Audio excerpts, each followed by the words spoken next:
కామారెడ్డిలో శిశువు విక్రయం కేసులో వైద్య శాఖ అధికారులు చర్యలు తీసుకున్నారు. శిశువును విక్రయించిన సమన్విత హాస్పిటల్ ని సీజ్ చేశారు. ఈ కేసులో ఇప్పటికే పోలీసులు 2 డాక్టర్లతో పాటు మరో 6గురిపై కేసు నమోదు చేశారు. అధికారులు కేసు నమోదు చేసి చేతులు దులుపుకోకుండా వెంటనే సమన్విత ఆసుపత్రి లైసెన్స్ రద్దు చేయాలని డిమాండ్స్ ఊపందుకున్నాయి. మరోవైపు కామారెడ్డిలో శిశువు విక్రయం కేసులో సమన్విత హాస్పిటల్ రిజిస్ట్రేషన్ రద్దయిందన్నారు డిఎంఎడ్హెచ్ఓ. ఇలాంటి ఘటనలు పునరావృతం కాకుండా అన్ని జాగ్రత్తలు తీసుకుంటామని తెలిపారు. మరింత సమాచారాన్ని మా కరెస్పాండెంట్ దివాకర్ అందిస్తారు. వైద్యాధికారులు స్పందించారు. సమన్విత హాస్పిటల్ని సీజ్ చేయడం జరిగింది. అయితే ఈ కేసుకు సంబంధించి ఎలాంటి విచారణ చేశారు, ఎలాంటి విషయాలు వెలుగులోకి వచ్చాయో తెలుసుకునేందుకు మనతో పాటు డిఎంఎడ్హెచ్ఓ ఉన్నారు.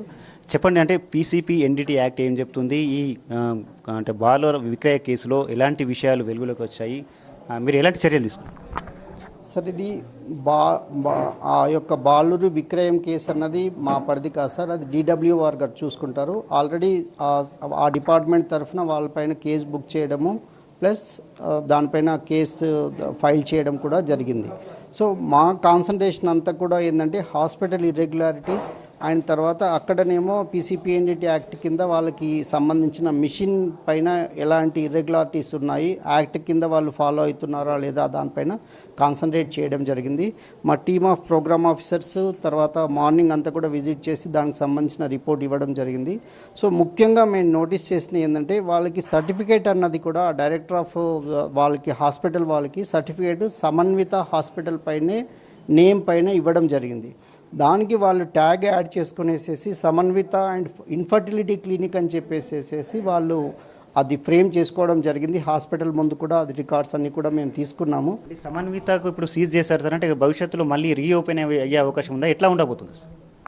ఇది కాదండి, పర్మిషన్ అంటే ఏంటంటే దానికి మళ్ళీ ఆ సమన్విత హాస్పిటల్ లైసెన్స్ రిజిస్ట్రేషన్ క్యాన్సిల్ చేసినామండి. మళ్ళీ రిజిస్ట్రేషన్ రీఇన్స్టిట్యూట్ కాదండి అది.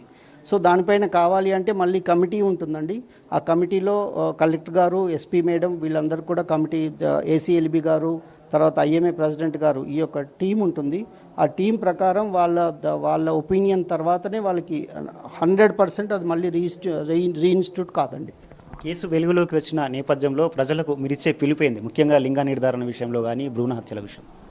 ముఖ్యంగా మా యొక్క ఇప్పుడు ప్రజలకి అవేర్నెస్ ఇంకా పెంచాలని, ఎందుకంటే వీళ్ళ ట్రాప్లో పడుతున్నారు కాబట్టి ఇది అఫీషియల్గా ఉంటే మనకి అఫీషియల్గా గవర్నమెంట్ సెటప్లో MTP కావాలన్నా కూడా, గైనకాలజికల్ సర్వీసెస్ కావాలన్నా కూడా మా యొక్క గవర్నమెంట్ సర్వీసెస్ అన్నీ కూడా మంచిగా అందుబాటులో ఉన్నాయి.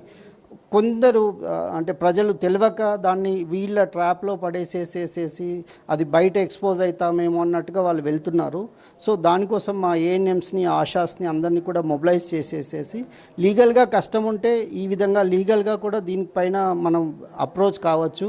మన గవర్నమెంట్ సర్వీసెస్లో వాటికి ఒక సర్వీసెస్ కూడా అందుబాటులో ఉంటాయని చెప్పేసి వాళ్ళకి ఎడ్యుకేట్ చేయమని చెప్పేసి వాళ్ళందరినీ కూడా అలర్ట్ చేయడం జరిగింది.